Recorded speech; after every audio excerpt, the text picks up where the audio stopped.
Good afternoon. Welcome to the Hamilton City School Board of Education. We're going to start with an open session, and then there will not be an executive session tonight, and we'll move right into our regular meeting at the conclusion of the open session. Begin with roll call. Mr. Davidson? Here. Dr. Kopus? Here. Mrs. Baker? Here. And I'll make a note for the minutes that Mr. Sprague and Ms. Matthews are absent this evening. Note that they're excused.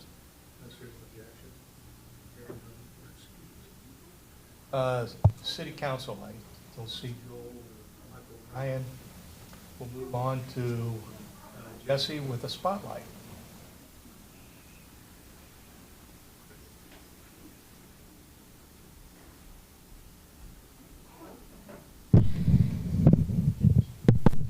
Well, we are in for a treat tonight, folks.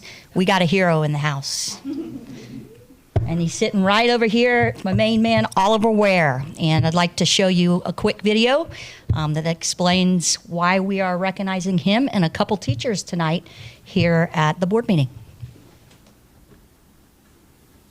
9-year-old Hamilton boy saves the lives of his pregnant mother and his unborn baby sister. And tonight, WLWT News 5's Daisy Kershaw sat down with the very grateful parents who were calling him a hero. Hi, Daisy. Hi there, Cherie. Just hours after mom Nikki Ware passed out inside her Hamilton home, she gave birth here at Kettering Health to a little girl, and the family is just incredibly thankful. They're both safe and doing well. Doctors say that their 9-year-old son's call to 911 helped save their lives. My mom could have died. On May 2nd, 35 weeks into her pregnancy, Hamilton mom Nikki Ware suffered a life-threatening complication. I heard this big thump. Son Oliver found his mom lying on the floor, unconscious. I was panicking, moving her back and forth. I was saying, Mom, Mom. He'd just gotten home from school. Dad Jeff was still at work. I called 911. What's the address of the emergency? I was still just in disbelief. My mom was on the restroom and she just passed out, and I need your help. I told her everything that was going on. She realized that I was just a kid. The caller's 9 years old. Is she awake right now? No, Is she breathing? Yeah. Okay. I'm just super nervous because she's pregnant. She's pregnant? Yeah. We're going to check her breathing together. We're going to do a test. You think you can do that for me? Yeah. I was mostly thinking to myself, I'll do anything just to wake my mom up. I want you to look at her chest, and I want you to say go every time that she takes a breath. Okay. Oliver staying by his mom's side until paramedics arrived. Are the police in there now?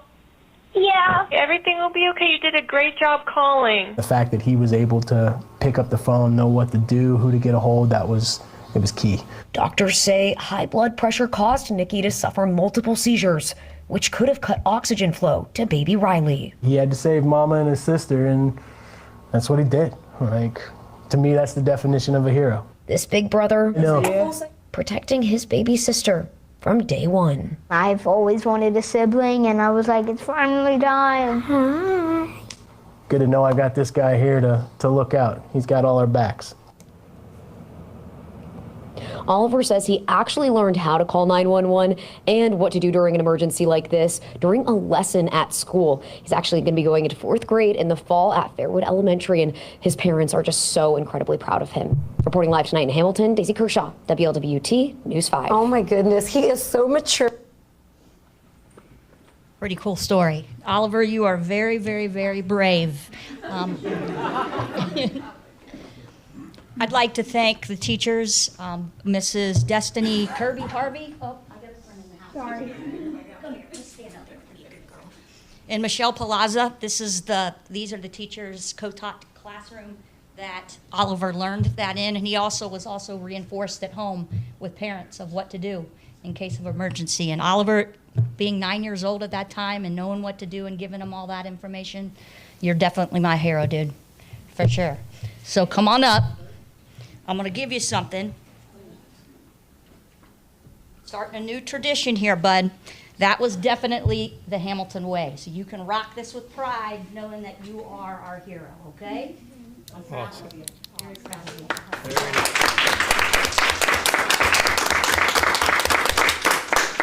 We also, as a thank you to her teachers, come on up for us, have an engraved cup from a thank you from us. Great job. You know, it never gets said thank you enough, but this is a real life lesson that was awesome. So appreciate you very much. Thank you. Nice work. And that was our spotlight for the evening. Pretty good one. Great spotlight. Thank you, Oliver. You did a great job.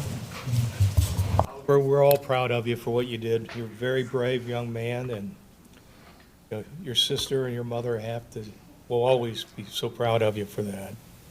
And to your teachers, thank you for teaching that. And that's great that, you know, he learned that, you know, and was able to put it in action.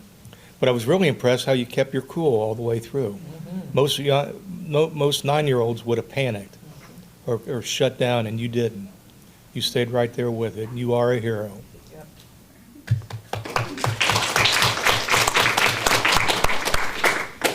Mom and Dad, you should be very proud. I'm sure you are. And Oliver, like Mr. Davidson said, for a 9-year-old to be so calm and collective during a crisis, that's pretty impressive. Most people, maybe myself included, struggle during a crisis, but you did very, very well. And Mom and baby Riley, let's be thankful that he was there and he knew what to do. And teachers, again, thank you so much for teaching those kind of lessons. That's just a bit of good news. And Ms. Weisbrod, thank you for the spotlight. Yeah, Mr. Ware, Mr. Oliver Ware, I want to thank you. You're actually the first student to be honored here at a board meeting as our student spotlight. That bracelet is a hot commodity, so you wear that with pride. You are the first one, and like the board has said, I will tell you that, you know, courage comes in all shapes and sizes, and I am just so impressed. I asked Oliver on the way in if his superhero cape was in his backpack, because you are a hero to this district and to the family. I was able to meet Mom, Dad, Grandma over there, as well as little sister, and to our staff. This is why we do what we do, is for kids like this who just show us that they're listening. You know, if you ever wonder if kids in the classroom are really hearing or you're making an impact, here's living proof. A little beautiful baby is living proof and a smiling, proud mom today. So I just want to thank you all. I would love to pause the meeting for a minute to have the family come up and have a picture with the board. I think that'd be a nice piece, and then we'll have the staff come in as well.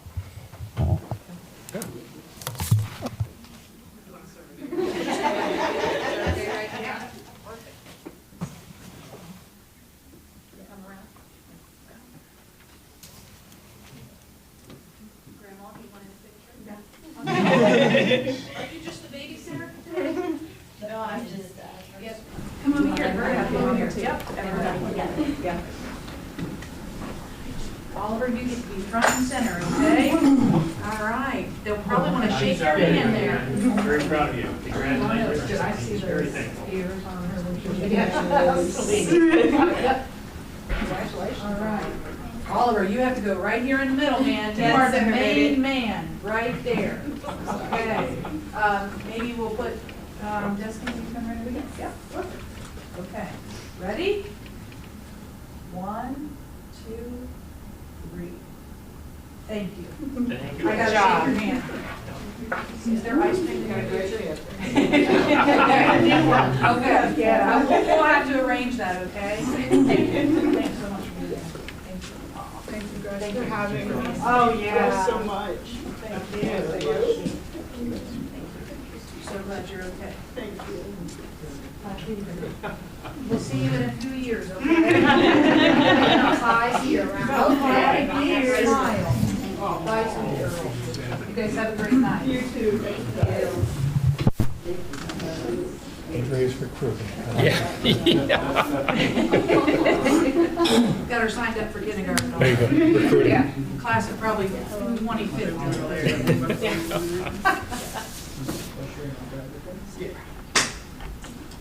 Okay, we'll move on to economic development deal. Jeremy, I believe you have something you want to present? I do. Man, I got to figure out how to jump ahead of these spotlights on the agenda. What a tough act to follow. What an impressive young man. So before you should have a summary of TIF legislation for the Jefferson neighborhood. The city has coined the project Build Back the Block. It's an exciting project. It's a multi-million-dollar housing project in the Jefferson neighborhood with the help of the schools and other community partners. The city is going to inject some dollars and some new life into the Jefferson neighborhood. So we're all super excited about that. In order to do that, we will have TIF legislation at an upcoming meeting. The legislation, at least from my seat, is relatively straightforward. It's a 30-year, 100% TIF. It's not a make-whole agreement. However, the city has agreed to remove debt out of the TIF calculation. And in response to that, the district has agreed, at least in principle, to receive 75% of the make-whole that we would have received anyway. I think this is a win-win for the district. It's a super huge win for the city of Hamilton. It's a deal that I'm proud of, and that's what I've got for you tonight. I don't know if the board had any comments on the project. I know it's a huge project for the city. I see conservatively, over 30 years, we could see as much as 9.6 million. That's correct. As with all of the summary TIF legislations that I put forward for you all, we always have a conservative estimate. And right now, we're getting pennies on basically 100 to 150 vacant lots in the neighborhood. And that's the conservative estimate for what those projects, as well as the surrounding TIF area, will bring in the next 30 years. I agree, it's a win-win. Great use of money for helping regrow that neighborhood over there. It's the neighborhoods that really make the difference, and I'm just happy that we're part of it. And the city's done a great job putting it together.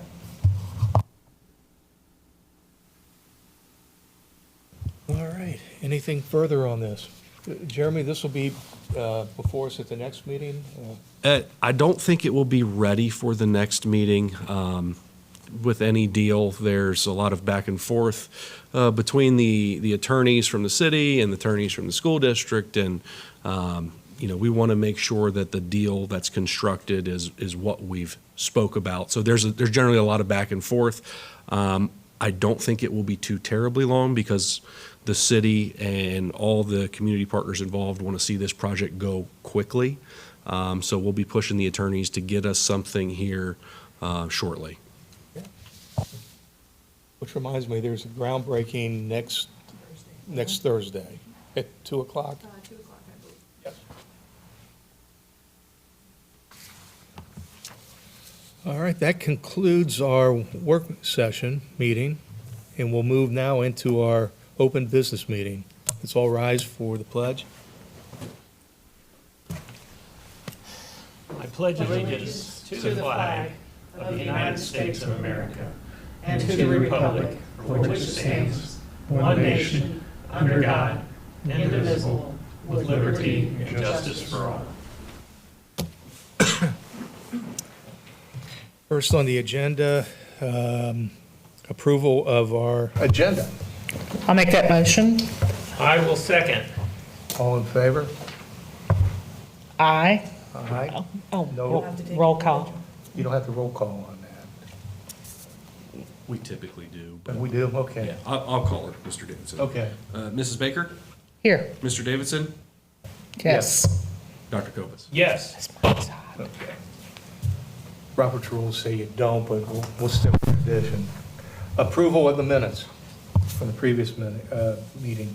I'll make that motion. I will second. Roll call? Mr. Davidson? Yes. Dr. Kopis? Yes. Mrs. Baker? Yes. All right, public participation. There is none. No one signed up, so we'll move on to superintendent's comments. Yes, thank you, Mr. Davidson. A few things I just want to highlight for our board and community this evening. First, last Friday night's football game was very magical. Both teams did a wonderful job on the field, but more importantly, off the field. I've actually talked to coaches on both sides of the field that at one point throughout the game, they took off the headset, kind of took off what the scoreboard said, and just looked around. And to see the bleachers full on both sides, the energy, the excitement, it was just an awesome night for the community. I love the service project that the boys did the weekend before of giving back to help clean up the neighborhood. And it just, while we were hoping that scoreboard came out on Big Blue's side this time, I just couldn't be more impressed with what I see out of our young men in those programs. It was just a great night for the city. I also want to give a big thank you to our staff who went all out last week. Last week we had a district-wide Spirit Week. To my knowledge, since I've been in the district, that's the first time we've done that, and it was a lot of fun. We saw a lot of energy, laughter, and even some competition. I put out a small competition of saying whichever building or department was most spirited would receive a free lunch. Our student service department brought it and won, so they'll be getting lunch from Chester's Pizza on Friday from courtesy, I keep saying courtesy of Mr. Blevins, but I guess it's my account as well. It is crazy to think we are rounding the corner at the end of the third week of school. That means by next Friday, we are halfway through this first quarter, which I just can't believe we are here already. But our students and our staff are doing such a great job of adjusting. I do want to thank all of our students and families for such a smooth start, especially with our new cell phone ban. We weren't sure how that would go, and our students and our adults are doing a great job adjusting to that. And so just a huge thank you for their willingness to embrace that kids need to be focused on what's going on in the classroom and not on social media and other places. I also want to thank our families for their flexibility as we're working through transportation adjustments. It's hard. At the beginning of the year, you never know who's all going to ride that bus. So the first few weeks of school, it's stressful. I don't go home until I hear the last bus has made it back and all kids have been safely dropped off the first week. And I think transportation and Mr. Jansen down there are doing a great job adjusting. A reminder to our families that we will have no school. It is already Labor Day. I don't know, but I feel like Labor Day is earlier this year than it's ever been. So just to all of our families, we do not have school on Monday due to Labor Day or on Tuesday for students. Tuesday is a staff professional development day, so families have a nice 4-day weekend, and we are looking forward to getting them back on Wednesday. Tonight we do have a lighter agenda up for approval. If you remember in August, we had 2 full business meetings this month, so our last agenda was quite hefty. This one is a little lighter. Just a few highlights that are on here on our HR agenda. You'll see there's various personnel hires, resignations, and retirements. This is also the last batch that you'll see come through for the Science of Reading stipends. I want to give a massive shout out to Mike Wright, Julie Arnold, and the instruction team. They have worked to make sure that all of our staff that needed to be trained were and did it in such a timely manner. When that first was handed down from the state, we had no idea what that would look like, and it's been a great process. The hard part is from here we have to continue to make sure all of our new staff are trained as well, and then all of our current staff every 5 years will go through recertification. Unfortunately, the stipends go away for that, so we're going to work to build that into professional development time, but I just want to commend the team. I know that was a labor of love for sure to make sure everyone got that training done. We also, tonight on the agenda, we have a field trip up for approval. Our high school marching band will be going to Piqua, Ohio for the OMEA State Marching Band Finals. They always do very well, so I wish them great luck in there. And then under business operations, we have our initial allocations for our federal and state fundings that we get each year. A lot of people don't realize that we have a lot of money that comes into the district outside of our general fund to help support different programs and initiatives here in the district, so you'll see that on there. We also have 3 grants that you'll see that are up for approval tonight. One is a Dick's Sporting Goods Foundation grant that was granted to Hamilton High School. It was $9,000 that will be donated to provide equipment for the weight rooms at the high school. So great opportunity to put new equipment to make sure our athletes are in tip-top shape. We also have 2 Learning Links grants, one for Riverview and Highland that will be used at Riverview for academic and literacy support, and at Highland to buy every student headphones so that kids can access their online content and things like that in the classroom. And then we do have a Learning and Leadership grant for Bridgeport that will also be used to help train a teacher. We have so many programs to teach kids intervention in reading in our lower grade levels, K through 2. But there's really not a lot out there for grades 3 through 6. This grant is going to allow us to send a staff member to go in and be certified in that second level training and then bring that back to our district and at no cost to us, which is wonderful. And then finally, we do have a contract with Butler County ESC. As we've talked about before, we are the flow-through for many auxiliary funds for some of our private school partners.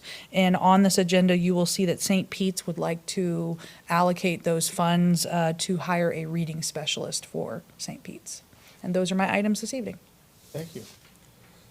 Just a quick comment. I received a call from one of the Baden football coaches commenting on how great it was, the atmosphere over there, but more importantly, how impressed he was with our athletes. He said our student athletes, our football players, were very respectful, very, humble.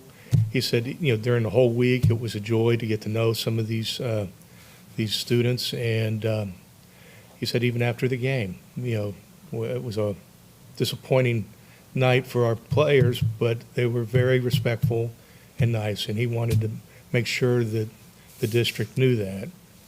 Secondly, I've been out in the buildings, as you know, last week, and the energy is just off the charts. Teachers are just, one teacher says, I've never been so thrilled to be here, and majority of the comments, well, all the comments about the convocation were just, just out of there. They just loved it. And I think that started that, that feeling of excitement for the school year. And you can feel it in every building I was in. And it's just, I want to commend you on that and your staff. That was just, it's awesome where we're at right now. I really appreciate that, Dave, and we're already talking about how do we make sure that momentum and that energy carries all through the year, but also even starting to plan next year. What does that look like? And because it's important that all of our staff feel connected, feel supported, and feel passionate about what we do, because this work matters. What you just saw in Oliver, what 2 teachers in first grade taught, saved someone's life. That's how important the work that our teachers and our students do every day in our buildings. And so I'm glad to hear it's been a really fun ride. People keep asking how's the start been? Am I stressed? Am I this? And I said, I can't stop smiling. There's a lot of really great things happening. So I appreciate the board support. We have an amazing team. This is not Andrea that's doing that magic. It is our team all coming together and planning what that looks like. But I'm glad to hear that that's translating out into the field. I'll add, though, that that's your leadership that helps with that, yours and the rest of the administrative staff. But We'll move on to human resources. We have 2 items. Number 1 is the AFSCME, Ask Me, Force 86 Memorandum of Understanding. Any questions on that, or would entertain a motion to approve that? I'll make that motion. I will second. Any further discussion? Roll call vote. Dr. Kopis? Yes. Mrs. Baker? Yes. Mr. Davidson? Yes. Move on to the second item under human resources, personnel items. I'll make a motion. I will second. Any discussion? I want to share. My wife Kim's She is not not. on that. She Okay. is not on there. You are Okay, good. so I do not need to abstain. No, you do not. Any other discussion? Roll call vote? Mrs. Baker? Yes. Mr. Davidson? Yes. Dr. Kopis? Yes. Move on to the consent agenda. And before we vote on this, I just wanted to let everybody know, the board gets this information from the consent agenda early in the week. All the items on here, we've had time to review, question, talk to Mrs. Blevins or Mr. Wright, or Mr. Zari, or Mr. Frazier. It's a lot of information we get. I just don't want anybody to think it's, it's on here and we vote on it and we don't know what it's about. There's a lot of discussion on it. So with that said, we'd entertain a motion to accept. I'll make that motion. I will second. Any discussion? Hearing none, roll call. Mrs. Baker? Yes. Mr. Davidson? Yes. Dr. Kopus? Yes. All right. Our next meeting is Thursday, September 11th at 4 p.m., same place, It's only a work and executive. It's going to just be a There'll work session? no business, yes, with no business meeting or executive at this time. at this time, yeah. Okay. Move to adjourn? I'll make that motion. We are adjourned.